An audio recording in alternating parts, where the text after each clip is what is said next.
All right, so hello everybody. As I said in the class, want to finish this part of the lecture about how to improve various things in cache systems. This would be useful for both for your homework and for your quiz.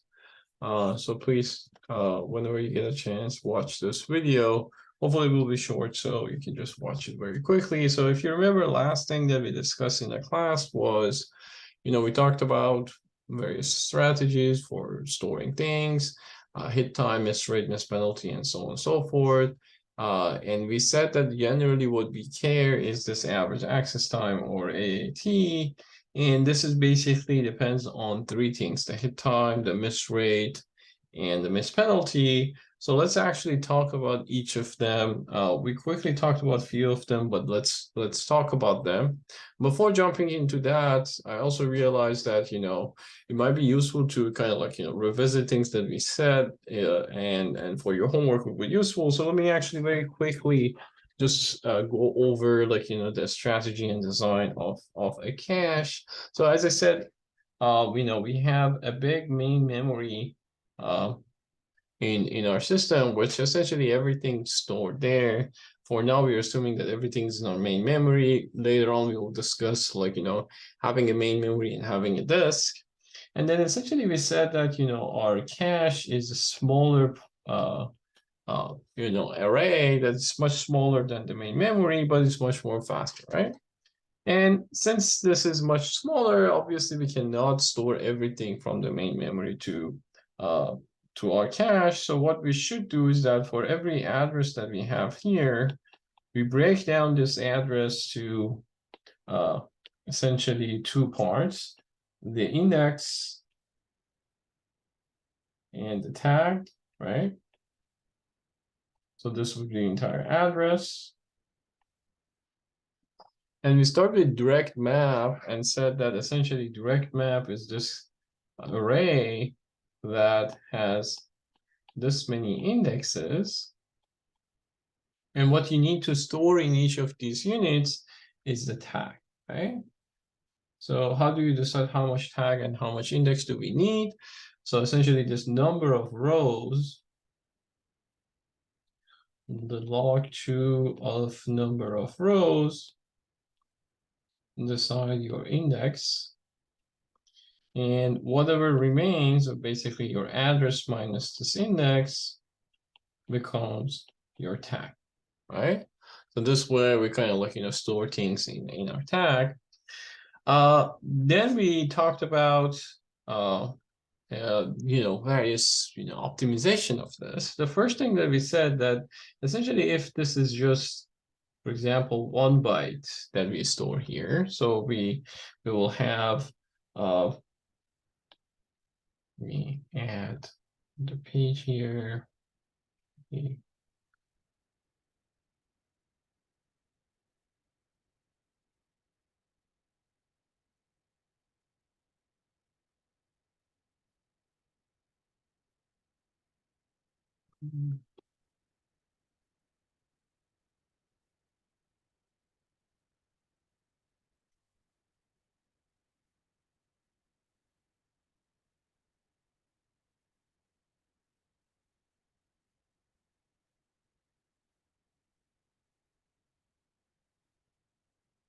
It's actually like these. So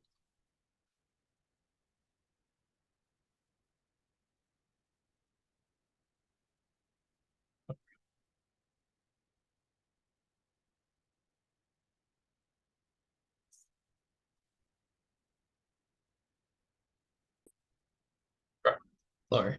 So as I said, we're gonna have a direct map, which was tag and index.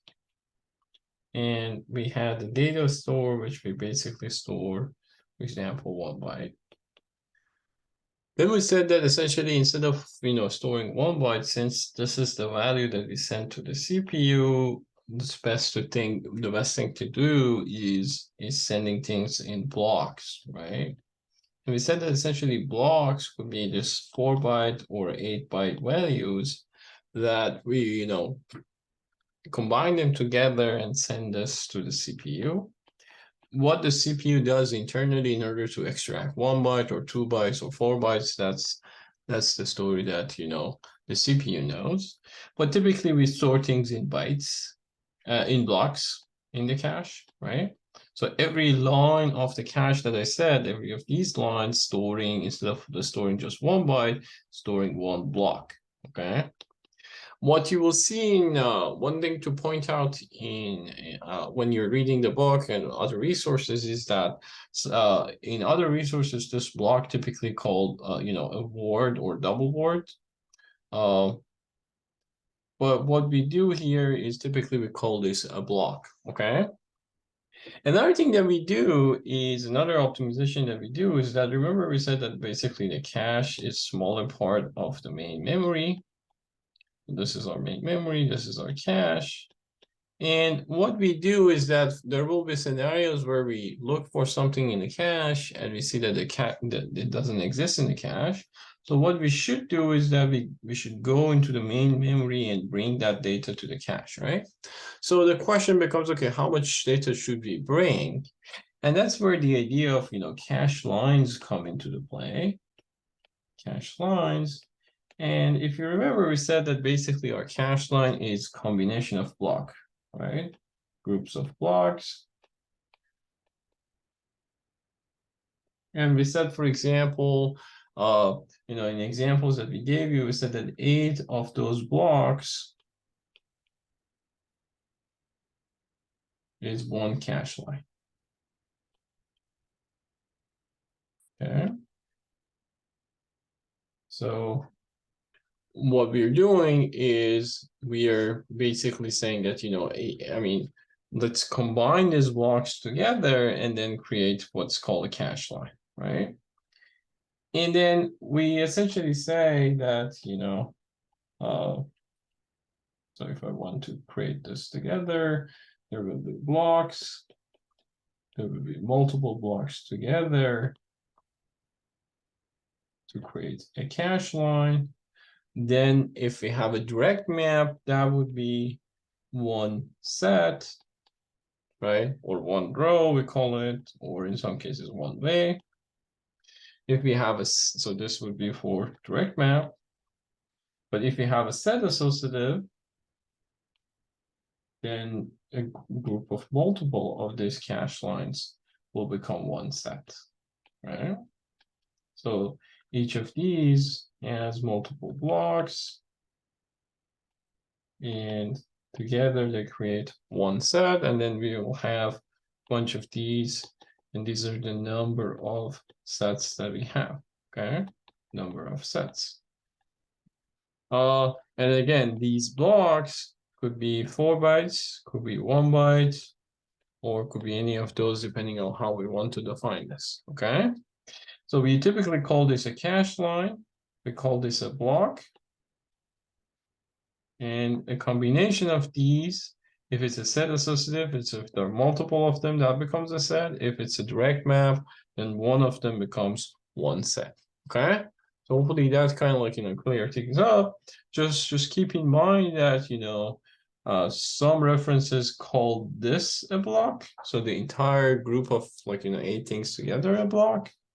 So basically block and cache line is the same thing for them. But for us, we don't call them word or double word. We call each individual, 4 bytes or 8 bytes group a block. And then multiple of these blocks create what we call a cache line. Okay, so that's something I want to point out. Let's go back to this thing, and then let's start with talking about how to improve these things, especially starting with miss rate. Okay, so in order to reduce miss rate, what we can do is increasing the block size. Okay, increasing the block size essentially improve our spatial locality, because if you bring more things in, and if these things are next to each other, then we are improving our locality. The problem with block size is that if you bring lots of things, then what you're gonna create is what's called a cache pollution, because you're gonna bring lots of things from your main memory, But at some point, those things that they're going to bring is no longer going to be helpful, but at some point it's actually going to hurt your performance. And not only that, block size also, increase your miss penalty because you're going to your main memory and bringing more things, right? So block size is helpful, but only at certain degree. After some points, your block size is gonna hurt you. Another thing that we can do is increasing associativity. Basically, as I said, we can have a design like this for direct map, but instead of like having this, if we have multiple of these for one set, basically this is like set associative and fully associative, we're gonna decrease our miss rate, because essentially we are more effectively using these, because in direct map, remember, we always go into specific line and we always use that. If there are others that are kind of like open, we don't use them, unfortunately, because direct map directly says where should we store things. But on things like set associative and fully associative, we don't care which one we are using. So if this one is full, we can send things in to this one or this one or this one. So essentially, these four are always available for us, versus for direct map we only had one option. So the chances that we can actually put things into our cache going to be higher, so our miss rate actually reduces. Again, similar problem with associativity is that at some point you're not going to get the benefit that you want, and that's really what you usually call diminishing returns. The reason for diminishing returns is that if you add more ways to your set, the time it takes to compare all those things and get the results are going to be higher. So in other words, we are increasing our hit time with increasing associativity, and this increasing hit time kind of cancel out the miss rate improvement, and after some time, the hit time becomes much more dominant, and unfortunately that would result in lower performance, right? Another thing that we said is that essentially if we are adding more rows to the cache, in other words, we increasing the size of the cache, then obviously we are reducing the miss rate. Generally what it says is just like a larger cache size, better performance.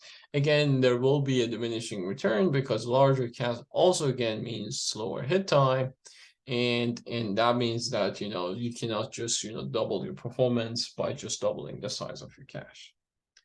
And the last thing I think I said last time was prefetching. So prefetching is this idea that if I see the patterns of address 1, 2, 3, and so on and so forth, and what I can do is that if I, for example, see this pattern, then I predict the next one. And if I can predict the next one, as soon as I see 3, I'm going to bring something from my main memory to my cache, right, for 3. But what I can do is that if my prefetcher says that I predict the next one going to be 4, as soon as I brought 3, I can also maybe bring 4 as well and put it in the cache. And then what will happen is that if next time 4 is actually coming into the cache, 4 is actually requesting, I already have 4 in my cache, so that would be a cache hit instead of a cache miss, right? So if I can predict the future, that what is going to be the addresses that I'm going to use in future, and if I predict that correctly, I can prefetch them. I can in current time bring those data blocks into the cache. So once those things are coming, I already have them in the cache. So that would work, right? So you might ask, like, how this prefetching works. So the simple idea is that if you have, like, next line prefetcher, right? Basically, if you have a patterns of I plus 1, I plus 2, or generally I plus j, and this j is always you know, some numbers that's like, you know, some step that is always equal. So for example, I plus 10, I plus 20. If something like that happens, it's very simple for us to for detecting that, right? And this is very common, because if you remember, if you, for example, if you pay attention to these kind of code, that for some I, you do like, you know, a I equal to something, you will see that basic, and then you do, for example, I plus plus, or I plus some number 5 or something, then you will see that basically each next line would be I plus some specific, you know, predefined step, and that step can be prefetched and put in the cache. Okay, so this is actually indeed very you know, extensively used in our caches. The same problem with the prefetching as the others is that if you start, you know, prefetching lots of things, you're gonna have cache pollution, because your prefetcher may not be accurate, and if it's not accurate, you're just reading things and putting in the cache, which is not gonna happen, right? So for example, if you see a pattern like this and you predict that you're gonna have I plus 4 and I plus 5, maybe you prefetch these two and bring them in the cache. But if indeed this one, for example, jump to I plus, I don't know, 11 or some other arbitrary numbers, then basically we are bringing these two values to the cache but never use them, right? So we are kind of like, you know, polluting our cache with unused data, and that would be a problem, right? Another important thing for prefetching is that prefetching basically help us with compulsory misses. Remember, compulsory misses was those type of misses that it's the first time that we are reading something to the cache, so we never seen it before. So regardless of how we use our cache, this is going to be a problem. But prefetching actually help us with the compulsory misses, because even though, for example, we haven't never seen I4 before, if our prefetcher correctly detect that, we can bring that. So compulsory misses can be fixed by prefetching. But the big if condition is that if your prefetcher is actually accurate. Okay. Another idea for reducing the miss rate is what's called a victim cache. Okay. So if you remember, we said that essentially the problem with the direct map cache was if the addresses are kind of all going into the same you know, set. For example, remember in the examples we had 08, 08. And then we said that essentially if all of them map into the same set, like, you know, 0 comes, then 8 comes, then 0 comes, basically they're kind of kicking each other out. They're conflicting with each other, right? And then if even for, you know, set associative, we said that essentially, for example, instead of like having 1, we can have 4 or 8. And this way, if we have 0, 8, 0, 8, this won't be a problem because 0 goes here and 8 goes here. So next time it always would be a hit, right? But now consider a scenario like, you know, 0, 8, 16, 32, and 64, and we repeat this pattern, okay? So it's basically wrap around here. So what happened is that, you know, you have 0, 8, 32, then 64 comes in, we will, you know, kick this out. Maybe like, you know, 128 comes in, and then kick this out. And then if next time you kind of like, you know, access 0, you will see that 0 has been kicked out. So 0 gonna like, you know, go here and kick out 16. Then 8 comes in, 8 is already been evicted. So 8 is gonna go come in here. Then 16 will come in, and 16 is not here anymore. So 16 gonna like, you know, evict this one, 32, 64, and the story continues. So we'll see that even though we have like, you know, 4-way set associative, if we have more than 4 conflicting addresses, for example, 5 addresses, that those addresses, if they keep, you know, accessing one by one, even our set associative no longer will work, right?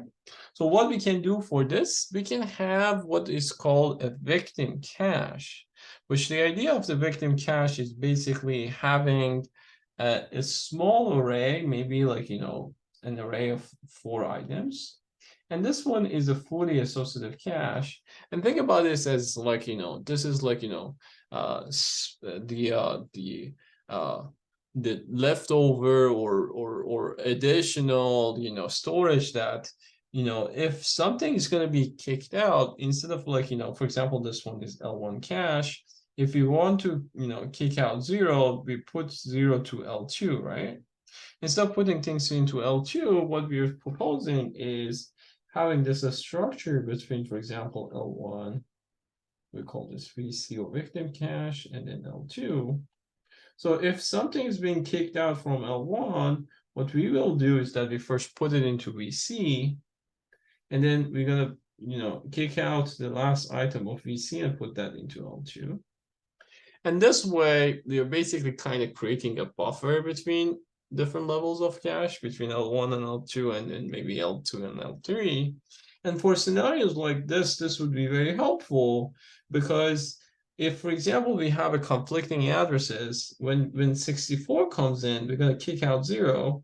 So we're going to actually put 0 into our victim cache here. So this would be 0. And then once the others comes in, and the next time the 0 comes in, if 0 is still in the victim cache, we're going to have a hit in the victim cache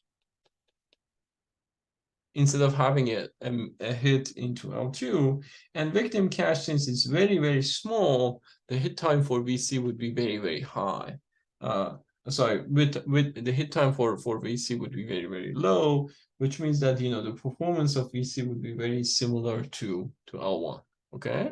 So all I'm saying is that if you have a victim cache, you can basically say that, if I have, for example, a 4-way set associative, and then this could be for multiple stats, if I, kicking out this thing, instead of putting this into an L2, I'm going to put it into this fully associative victim cache.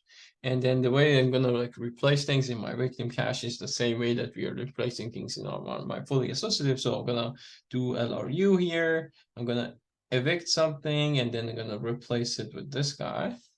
And then the next time that the address comes, I'm going to first search L1. If it's not in L1, I'm going to search VC. If it's not in VC, then I'm going to search L2.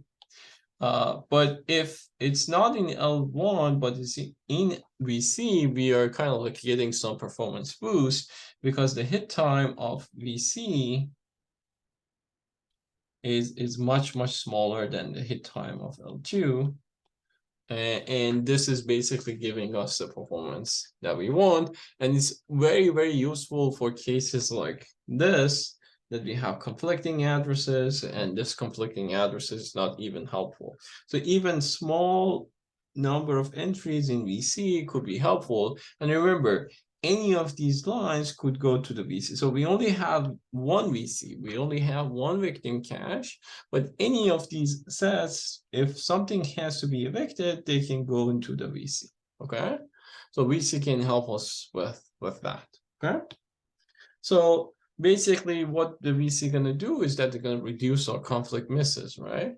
It's interesting that, even a 4-entry victim cache can improve 90% of the conflict, because if you think, if you have, for example, a 4-way set associative, a 4-entry victim essentially says that we are virtually adding 4 more ways to this cache.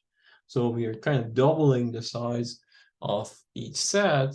And then the chances that, they still have conflict for that significantly reduced, actually reduced by a factor of, 90%, okay? The problem with the victim cache is there's going to be extra overhead, because we are obviously adding this between our level of caches. The complexity of the design grows, because now our misses is more complicated. We have to first go into the victim cache and then go to the L2. So there are these, downsides with it, but it's a good trade-off, because we're talking about a very, very small victim cache added to our system. Okay. Another way of reducing miss rate is the compiler and the software. For example, you can write your code in order to increase locality. Remember, we said that, what we want to have is locality as much as possible, because we are using, big blocks. So if you actually, write your program in a way that, for example, A one in A2 is actually in two consecutive blocks, and you access them sequentially one after another, then you're basically increasing your locality. And if you increase your locality, you're increasing your miss rate. You're decreasing your miss rate, right? Same story for loops. Same story for tiling, and then same story for if you are using compiler in order to profile your application in order to improve the prefetch. So basically, all these things it says is that if you know the block size and the way that different data in your cache has been stored, then you can write your software in a way that, for example, your consecutive array accesses or memory accesses are actually following that specific patterns in your system. Okay, if you're more interested, I'll recommend looking at, for example, things like tiling and see how this kind of things can help you. In the book, it's actually there's a very good example that you can take a look. Okay. And then compiler actually can help us with the prefetcher, because what the prefetcher does is basically predicting your pattern, and you can profile your program in order to find those patterns. Okay, so prefetchers can also help you with that. Okay, so that's it with the miss rate. Let's talk about miss penalty and hit time as well. So for miss penalty, remember, miss penalty is the time it takes. So for example, if you are in L1 and there's a miss, the time it takes to go to, for example, L2, search L2 and bring back data. Okay, so that's the miss penalty. Okay, so in order to help with the miss penalty, what we can do is one of the examples, that one of the techniques that we can use is what's called a write buffer. I kind of talked about this, about load store queues. We essentially said that when we are writing things to the memory, instead of stalling the processor or stalling the higher level of the cache for the write to finish, we can write it into some form of a buffer and then move on with our lives. And then this buffer in the background is kind of like writing things to a lower level cache, right? So basically what happens is that, for example, if there's a store word writes into this buffer here, and then goes to the next instruction. In the background, the buffer actually writes it into, for example, the main memory or L2 or so on and so forth, right? And then, as I said before, this load store queue could help us with forwarding from stores to loads as well. So for example, if another load comes in, and this load is actually related to the store, instead of going to the main memory or the L2 cache and finding that data, we can first go into this buffer and then search for that data. If it's there, we can just basically forward it to the higher level of the cache, right? And this is looking into these this queue is much more faster than looking at the main memory and so on. So basically the miss penalty is much lower. Okay, the problem of course is that we are basically adding, similar to the victim cache, we are adding additional buffer between levels of the cache, and that would be a problem in terms of complexity and so on and so forth. Another thing that we usually do for miss penalties, that remember, when we bring in data, remember they had this we have a setting like this, that we said that these are blocks, and we might have 8 of these blocks, for example, and we said that on a miss we're gonna go into the lower level of cache and bring all these 8 blocks together, right? So we need to wait for all these 8 blocks to come back to my new memory, my cache, and then once I have that, then I'm gonna forward it back to the higher stage. Okay, but since we are basically have multiple of these blocks, the idea is what we call early restart. Is that for example, let's say that the data that we are actually looking for is this block here. Okay, So what we really want is maybe the fifth block, not the first block or seventh block. So what we can do is that if you're, reading this eight, we're gonna go into this 8 blocks and bring all of them together. Maybe as soon as this fifth block comes in, we can at least forward that fifth block to the cache, and then wait for the rest to be completed afterwards, right? So think about this, that we are waiting for 8 things, right? Or 8 blocks. What we say is that if we are waiting for the ith one, as soon as this ith one comes in, then send that to me instead of waiting for all of the 8s to comes in and then send that to me, right? So this way, for example, we are kind of like, the average miss penalty reduced by a factor of 2, because, for example, if you have 8 of them, on average, we are only waiting for 4 of them, right? So we kind of like, increasing the time it takes for reducing the time it takes for loading a cache line.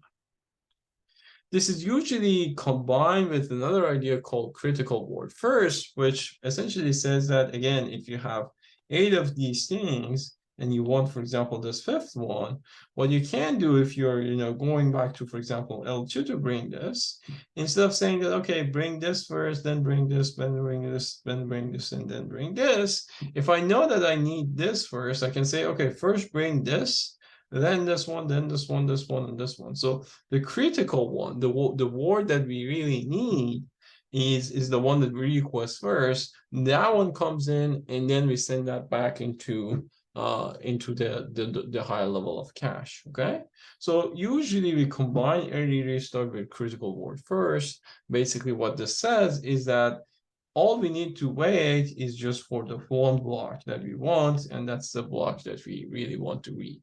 And doesn't matter how many other blocks we want to read, as soon as we get this one, we are good to go, right? So this is kind of like, significantly reducing the miss penalty. Another thing that we did was, if you remember, we said that basically the cache hierarchy, the idea of adding more levels is because of reducing miss penalty, right? So for example, if you have only L1 and main memory, what would happen is that a miss on L1, the miss penalty of L1 was equal to the time of main memory. Versus if we had, for example, an L2 in between, this miss penalty was equal to hit time of L2, so significantly lower, for the second one. So adding more layers, basically reducing the miss penalty. Another thing that for miss penalty we need to do, the last thing is what we call a sub block. So remember that we said that,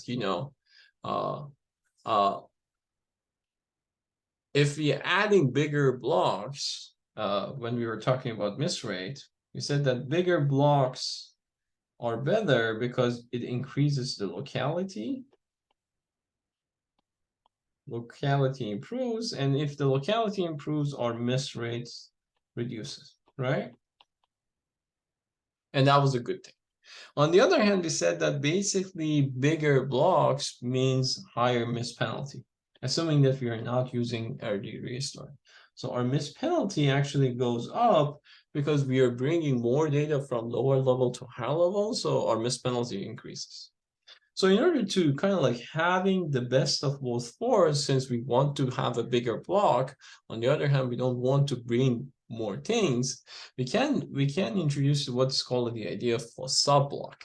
So basically, we are adding a notion of blocks within blocks, which the idea is that, we on a miss, we are only bringing part of that sub block.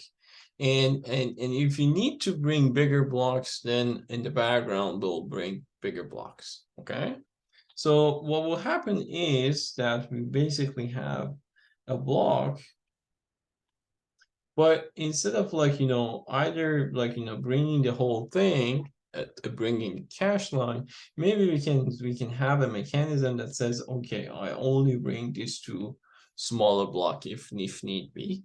And then since this is, so you might ask, okay, so why then we are not using this? Is because in some cases you want to bring the entire block as well if you need to.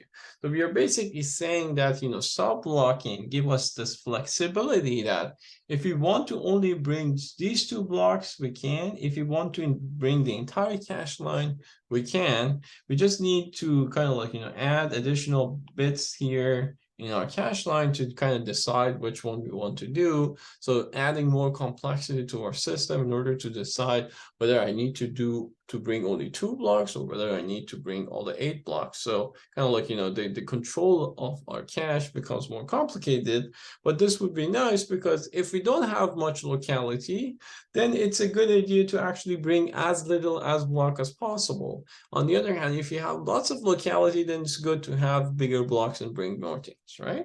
So it's kind of like this flexibility help us to kind of like, balance between miss rate and miss penalty, but the downside is that it's more complex because now we need to decide whether we want to do sub blocking or whether we want to do the regular cache line, right? But it improves both our miss rate and miss penalty if you're using it right, but it added more complex. Okay, and the last thing I want to talk about is about the hit time. So if you remember, we said that, if we increase associativity, basically like, if we move from direct map to fully associative and set associative, then we're going to have lower miss rate, right? Our miss rate reduces. But on the other hand, we said that the problem with this is that our hit time increases, unfortunately. Why? Because in direct map, we only need to do 1 check, versus for fully associative, we need to do n checks, and n is the number of, lines that we have. And that's why we kind of like, introduce a set associative, which is basically a good balance between direct map and fully associative. It has some more ways to kind of like reduce the conflict, but it's not as extreme as fully associative, which we had like have to check everything for in your cache. Okay, so it's kind of like a balance between those two, and that's why set associative was good. So we basically kind of we were increasing our associativity from direct map, but not that much so that we hurt our hit time. Okay, and then another thing that we do is that the reason that we have small L1 and bigger L2 is smaller L1 means better hit time. Okay, so the size, if you remember, I said that bigger size means lower miss rate, but so big caches also hurt your hit time. So that's why we're kind of like having multiple levels. We have smaller levels so that we have a good hit time. Of course, the miss rate in these might be a little bit higher, but if you have the hierarchy, then we can kind of like balance between the two. Okay, so for hit time, we are reducing associativity and we are reducing the size. Basically, the way we really do it is that we are introducing set associative and we are introducing multiple level of cache. Another thing that we kind of said was what we call parallel lookup. If you remember, we said that we had a tag store and we had a data store. And if the address comes in, instead of like saying that, okay, I'm going to check the tag first and then check the data second and then get the value that I want, I do both of these lookups in parallel, right? So 1 and 2 happens in parallel.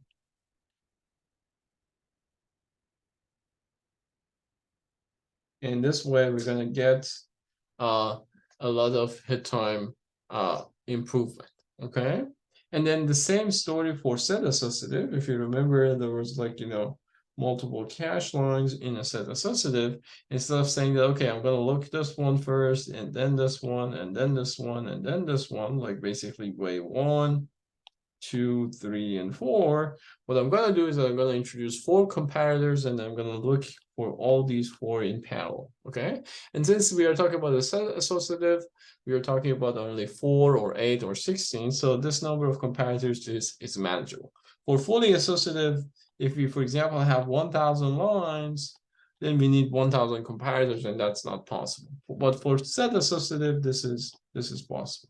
Okay, so parallel lookup is another way of improving your hit time, basically decreasing your hit time. Another thing that we do is what we call speculative load. So for hit times, so what we do is that, for example, if we have a store and we have a load after that, okay. So what will happen is that this load may or may not be, relevant to the store, okay. So for example, we're gonna store into some address, and then we're gonna load from some address y. And if you remember when we were like, decoding these instructions, we may not know exactly what x and y are. If x and y are equal to each other, then basically the load should wait for the store to finish. But if x and y are not equal to each other, then load is basically independent from the store.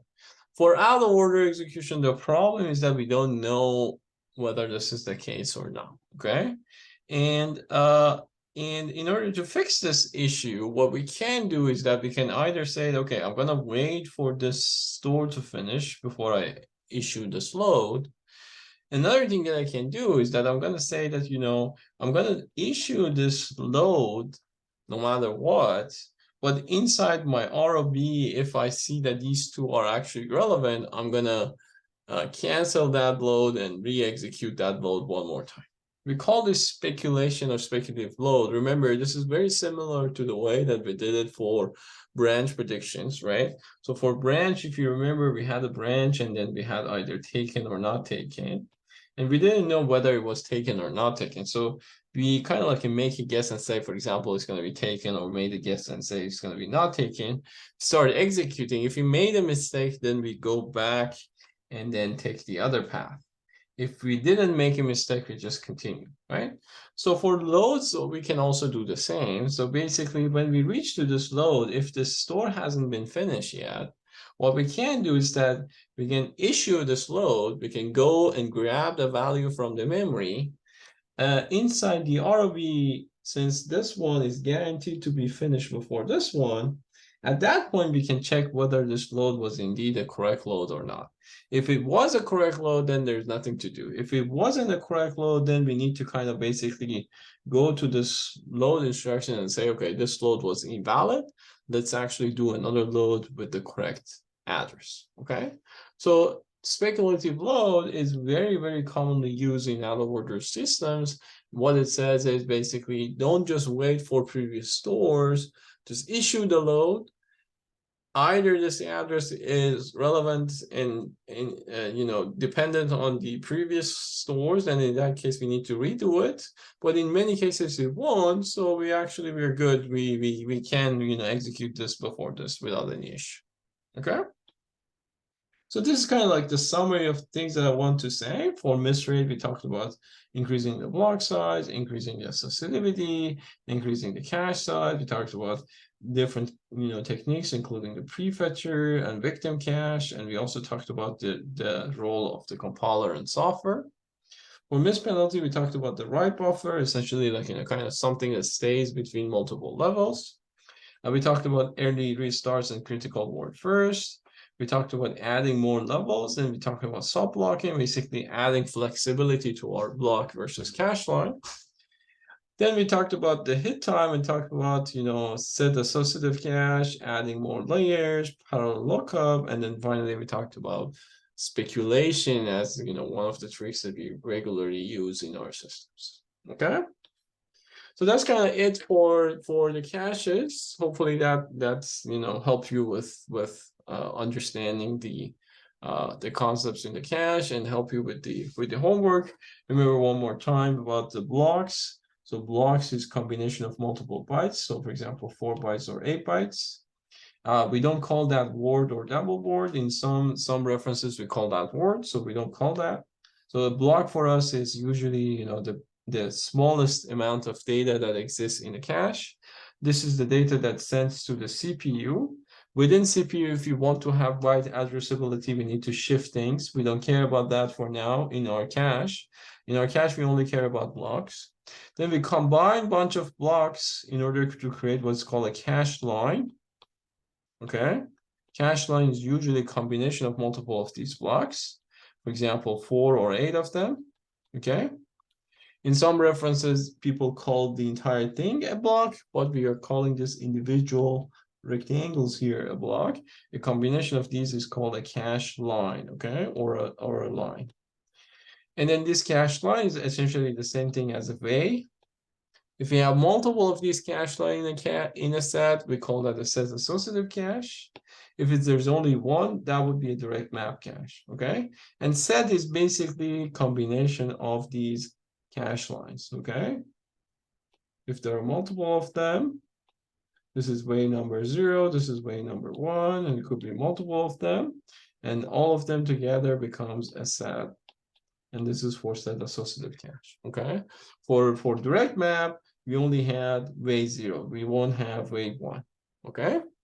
So, and then we have multiple of these, which would be basically our sets or multiple rows. And this combination will create a cache, okay? So remember, this is where we're going to stop for your quiz 2. And the project will be also about these cache lines and creating different levels and so on and so forth. All right. So please watch this before taking your quiz 2, either this week or next week, whenever you get a chance. Thank you.